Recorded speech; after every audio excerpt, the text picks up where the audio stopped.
Welcome to Dove and Dragon Radio. This is your host, M.L.Ruscsak. I'm here with author Carissa Andrews, and we're going to talk about all of her wonderful books that she has out currently.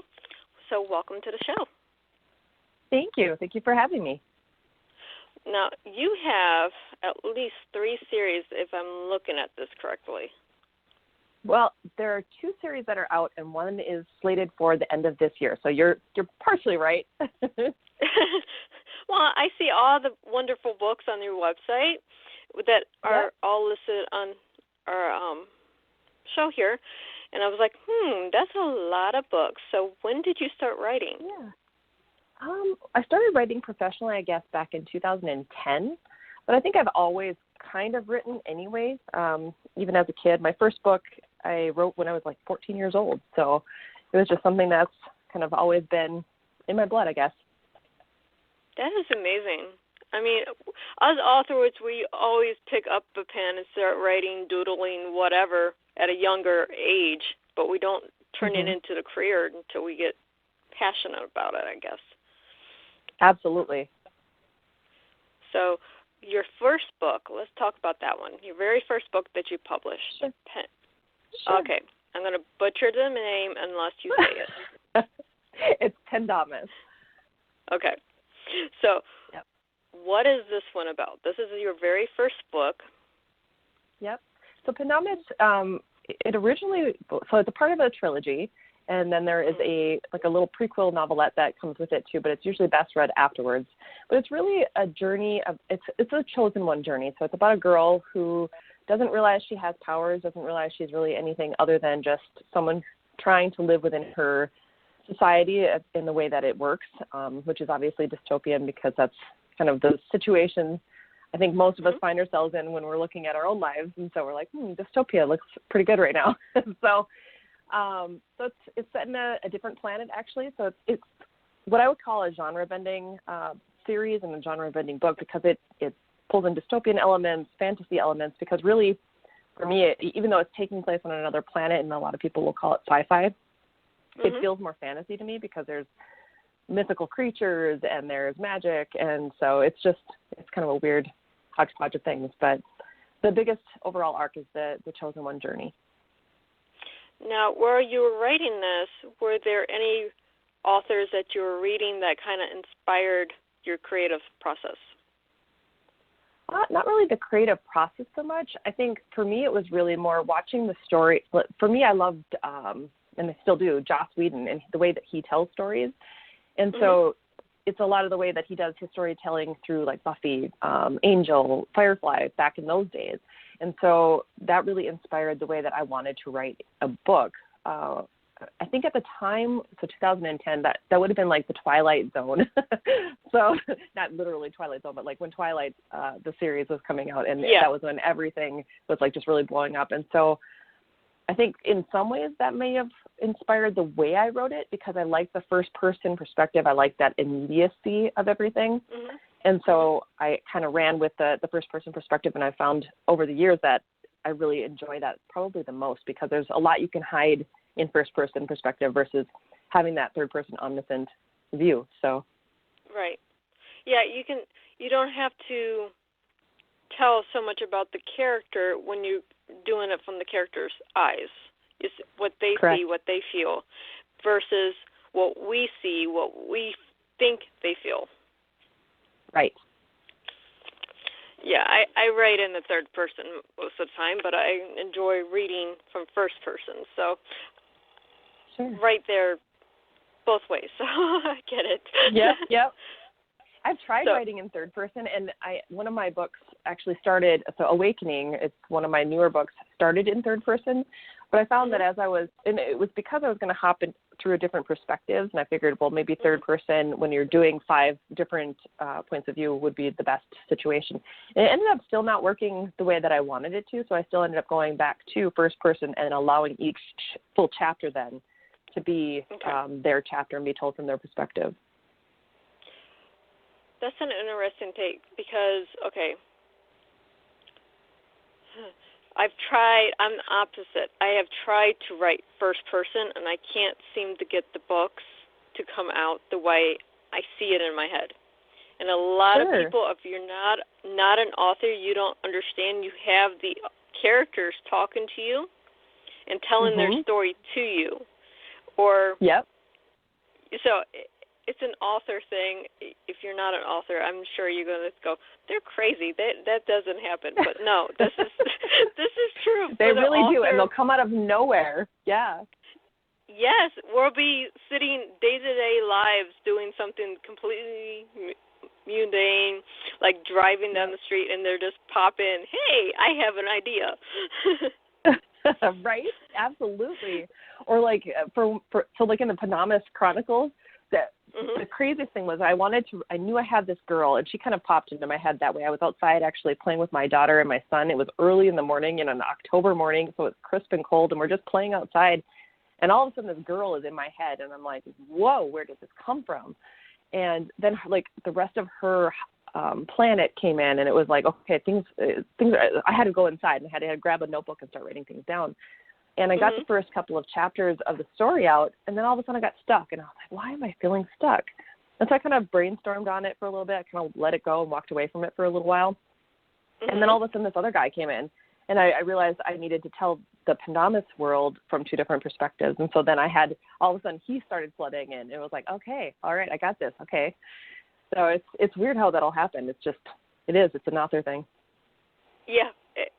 If you're not an author, you don't understand it. It's the same thing for artists. They see something in their head and they have to. It's a driving force to get it out of their head. It's a creative thing. Absolutely. We all go through it. We call it writer's block, but the truth is the voices aren't talking. So right. Yep. Yep. If anyone ever asks if you have writer's block, no, it's not writer's block. The voices just quit talking to me for a moment. Yep. They needed a little space. They'll be back. Give it a little time. So your family, how supportive are they of your books? I would say, it depends on. Yeah, it depends on the person. So we actually have 5 kids who live in our house, and then my husband and I and our two puppies, Aztec and Pharaoh. And so my husband is very supportive. We are both writers. In fact, I actually met him on Twitter when we were talking about our first books, and Pendamis being my first book, and then he was talking about his first book, Rising, as well. And I helped him with his book cover on Twitter, and next thing I know, he was here and never left. So he's very supportive. The other kids, I guess I would say the only one that's really read my books and enjoyed them, like where he's a reader, and so it's just the way he is, but he's my oldest son. And so he gets in it, and he's right there. He knows what I'm writing. He knows what's coming next. Where my daughter's only 10, so she's not quite to the area yet. I think she's probably pretty close to being able to read the Pendamis Chronicles. I mean, she just recently read The Hunger Games, so I think she's probably about ready for it. But my oldest 2 stepsons, they have like no idea. they're off in their own world of YouTube or TikTok or whatever the heck is drawing their attention right now. So, and then our youngest is only 5, so he has not any idea. Yeah, he would be a little bit hard to understand what Mommy's doing both books. For sure. He just knows he wants me to come up and play Legos. That's pretty much it. Of course. I have my daughter, she's 16. She's actually my editor. Nice. She's high-functioning autistic, so her strengths are grammar and spelling and punctuation and editing books. Even mainstream media, she sits there with pencils, and I'll go back to a book and find notes where their editing is not right. Wow. That is incredible. Yeah, she gets so annoyed. She'll pick up, like, Harry Potter or something and have something misspelled or misprinted. That's no fault of the editor or anything. And she'll start making notes in all these books. I'm like, wow. That is really cool. Yeah. So you have another series starting end of this year, you said? Yep, I'm actually working on it now. So it comes out towards the end of the year. It's called The Windhaven Witches. And I'm actually almost finished with the first book, Secret Legacy. And so I'm very excited for this one. I'm actually trying to hit the bestseller lists with this one. So with Secret Legacy, I'm aiming for New York Times and USA Today with it. And so we'll see what happens. I'm just gearing up my marketing engine now that we've crossed over into the new year. And so we're going to start taking advantage of the beautiful long runway that Amazon now lets us have. Yes. We love those run rides. They can either be endless roadblocks, bumpy roads, or a smooth sailing. So, right. But that's, yes. It's Amazon and their little glitches that they have, but that's okay. We still love them. Yep, we do. So, are your books available in store, or are they just online? Let's go there. It depends on the store. So they are available in some stores, but for the most part, it's going to be online unless you request them to come in. So they're available. I mean, they are available through the Ingram Distribution Network. So it just is a matter of if you want your store, your local store to carry them, going there and asking them to bring it in, and they'll go ahead and do that for you. Otherwise, they're available online in a variety of formats, I guess, depending on the book. My two latest books are not yet available in audiobook. I'm still working on those, but everything is available earlier than Awakening. So the Final Five, Oracle, and then all the Pendamis Chronicles, they're all available in audiobook and paperback, and then everything else is available in ebook and paperback. Now, with your audios, do you have a voice actress doing your audios, or do you do them yourself?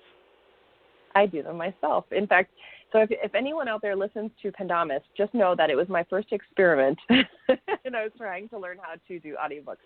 So I would say that that's probably my least best performance, just because I was trying to get my groove, trying to understand how to run Adobe Audition and all that good stuff. But I have hit my stride since then. So if you can push through the first audiobook, you'll be good. You'll be golden. Awesome. Well, no, because I ask it because I don't know how much you background check me, but I work with several actresses that actually do voiceovers for audiobooks. That's awesome. And yeah, I don't say, hey, here's this actor that can. No, I do from a author's point of view versus an actor's point of view, which way the audiobook works better. Sure. We're experimenting within my publishing house which way we want to go with that. So that's awesome. Yeah. We're negotiating right now, which is better. Yep. And it's definitely a learning curve for sure. Like when you first start, if you're interested in learning the process of doing audiobooks and recording and getting it mastered to the point where ACX or any of the other networks that are out there allow you to distribute them, it's definitely an interesting challenge to get it all right. But once you do, then it's not as hard as you think it might be, actually, in my personal opinion. Right. That's what I keep hearing. It's not a mountain. It's a little molehill that you have to navigate, but it's not as hard as people make it out to be. Yep. Well, and especially once you get past that first one. So it's just one of those things where you just have to kind of bite the bullet, start trying and start working with it, and just make those goofy mistakes where you talk too fast or whatever. And then once you figure out the settings for ACX or for whoever, then it's ready to rock and roll, and it's just something that kind of comes naturally from that point forward. Awesome. So when you're not writing and not being mom, what are you doing? Oh gosh, I'm probably reading, or I will go. I'm a big fan of working out, so I do my workouts pretty religiously. So you'll probably find me downstairs in my workout room, or I do meditations. If I'm not actually writing, the biggest thing that I guess consumes my time is I teach.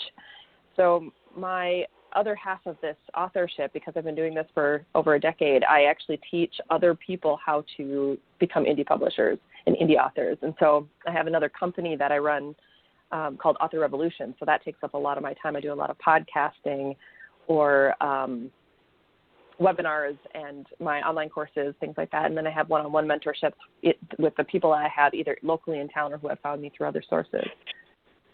Awesome. And we do have that Author Revolution online school, the link for that posted here so you can find it.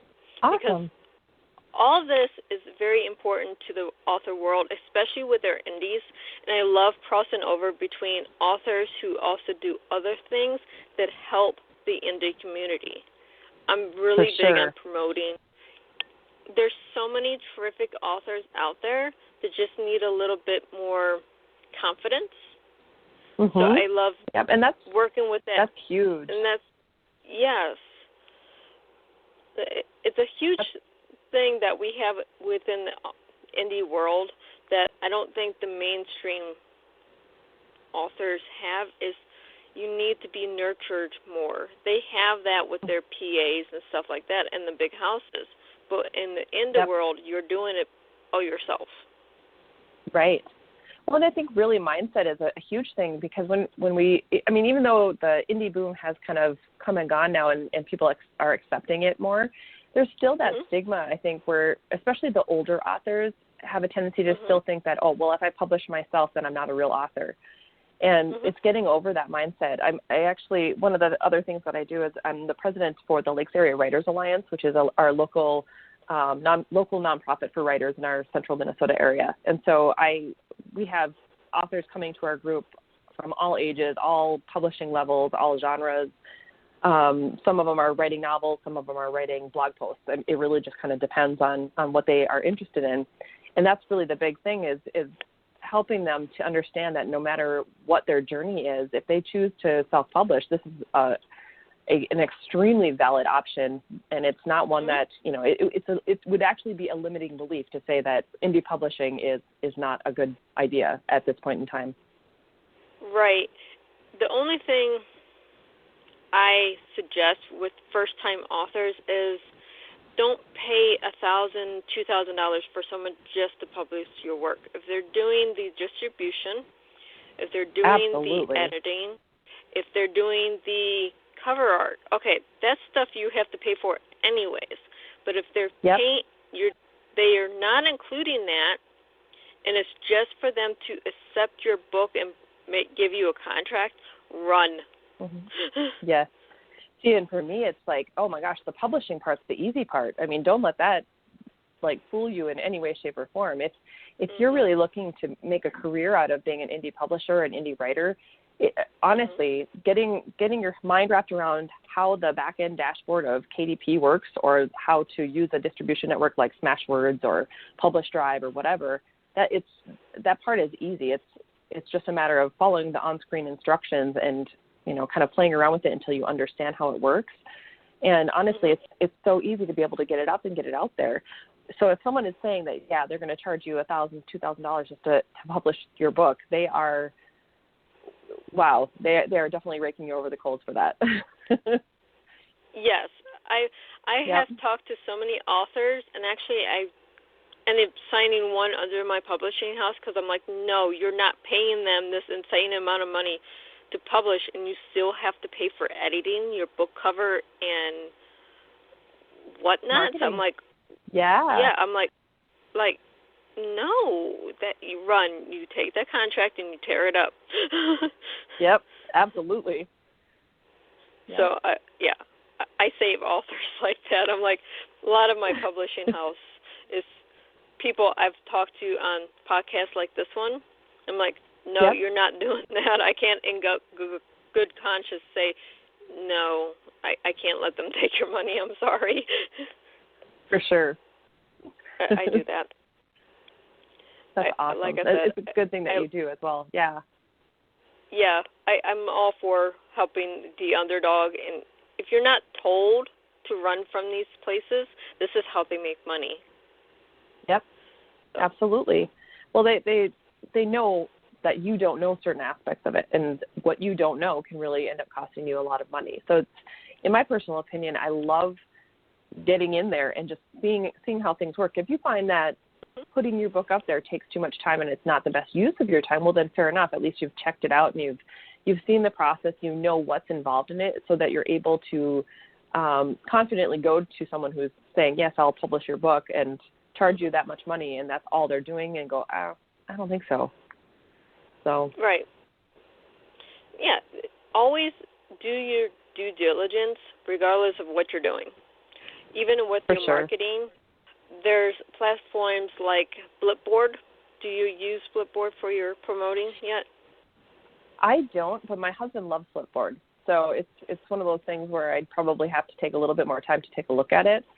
I use other methods for getting marketing out there. Mostly ads, I guess, where I've been doing the majority of my work right now.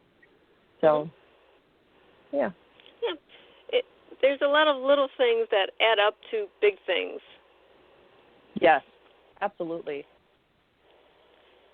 So, now we can find you on Facebook, Twitter. Is there anywhere else we can find you? Oh, my gosh. Pretty much anywhere you turn, I'm probably out there. I do have a YouTube channel. I have Instagram. I am on TikTok, of all fun things. Obviously, I'm out on BookBub, so if you follow BookBub or like to get any kind of BookBub deals, I am out there. In fact, Pendamis is going to be free coming up here. Actually, it's starting right now. So if you're interested in getting a free book and just checking out what the series looks like, it is free from now until the end of the month, because I have a BookBub deal coming up next Tuesday. And then we will be going into our big month of, we're calling it the Merciless Month of Books, or something like that, in honor of my next book that's coming out next month, called Love is a Merciless God. And so we have freebies and discounted books happening, starting with Pendamis right now, and then going all the way through the end of February. So if you're interested in getting books on sale or wanting to check anything out, I would encourage you to check out my website and get signed up on my newsletter, because we're going to be letting everybody know when these promos are happening, how they're starting, when they're starting.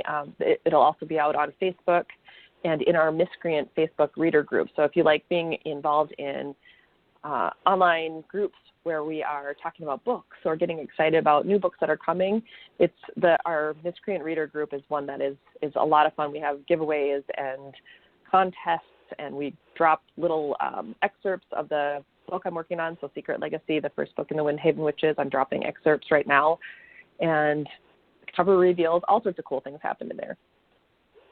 Cool. That is awesome. Yeah. See, we find out all these different Facebook groups. There's so many of them, we don't know how many is actually out there until authors say, hey, join this group. Right? Yes. Absolutely. And if you're an author, I do have, so out in Author Revolution, I do have Facebook groups there as well. I have an online community, and that's where I post all of the stuff for my podcast, or I do weekly Writer Wednesday Facebook Lives inside that group, and we talk about different elements that are happening, whether it be author imposter syndrome, or let's see, this past week was how to brainstorm a series. So we've got all sorts of different topics that we cover and we talk about, and it's a lot of fun. Awesome. I mean, I'm checking out things that we talk, because that's what I do. Yep. So off the wall question, out of everything you have written so far, which is your favorite story? Just the book itself. Oh, geez. Okay. Oh, man. I would, just one book. I guess that one's hard. It's kind of a tie for me between Oracle and Love is a Merciless God. Oracle just has kind of a place in my heart. It's one of my favorite books. I love the dynamic between the two, but Love is a Merciless God has that forbidden love kind of situation, and it's really an urban fantasy / a paranormal romance type situation. It's really a lot of different things, but I love it because the dynamic between the two main characters is really interesting, and there's a lot of twists and turns in that book. So it has to be a tie between those two. Awesome. Now, we only have a few more questions, so I'm going to go back over your links real quick, because I know it's a lot of information for people. We have your CarissaAndrews.com. You have your Facebook author, Carissa Andrews, Twitter is also Carissa Andrews, author of Revolution Online School. Yep. And your Amazon links. So we're good with everything. And, of course, you can find you on BookBub and a lot of other places. Google the name. I'll just put it that way. Yes. Absolutely. Yeah, if you Google my name, you'll find a whole bunch of stuff. Yeah, we only post a few links here because if we post every link every author has, you're going to have pages of links. Oh, for sure. Absolutely. I have pages of links. It's in a Google spreadsheet, so I get it. Yeah, exactly. Every author, when you, especially a best-selling author like yourself, you have pages upon pages of links. So. Right, and you need it in a quick and easy place to find it. Otherwise, you'll be hunting them down for hours. It's crazy. Very true. Very true. I'm still finding interviews that I did back in 2016. I'm like, oh, here's the link for that. Right? Oh, my goodness. Yeah. Especially if radio show hosts or stuff post it and then they forget to send you the link, it takes you forever to find them. Oh, it really does. That's why I usually will put, like, whenever I do finally get them, I'll post them on my website into the press room. I don't know if you had the chance to look at that, but if you go to the press room towards the bottom, it shows, like, all the different things that I've done. And that way I have a quick and easy, it's more for me than anybody else, but it's a quick and easy place to be able to find it again if I needed to. Right. You have to. Yep. I mean, you can't just do these interviews and then lose a link. But if you have a press room or something like that on your website, we can find your interviews, your blogs, your Facebook, whatever you're doing is quick and easy.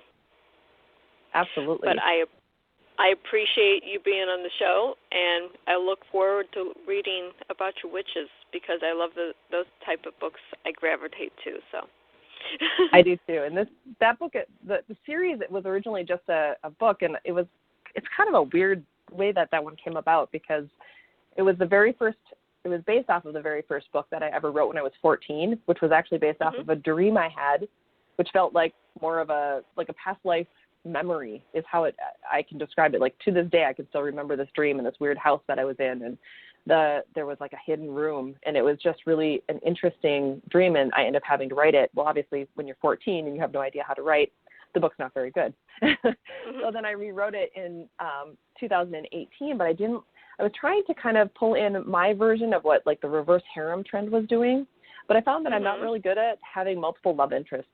So I kind of went back, reworked the whole book, created a series out of it, and now it's flowing so much better. I love it. It's a really awesome series. It's going to be amazing.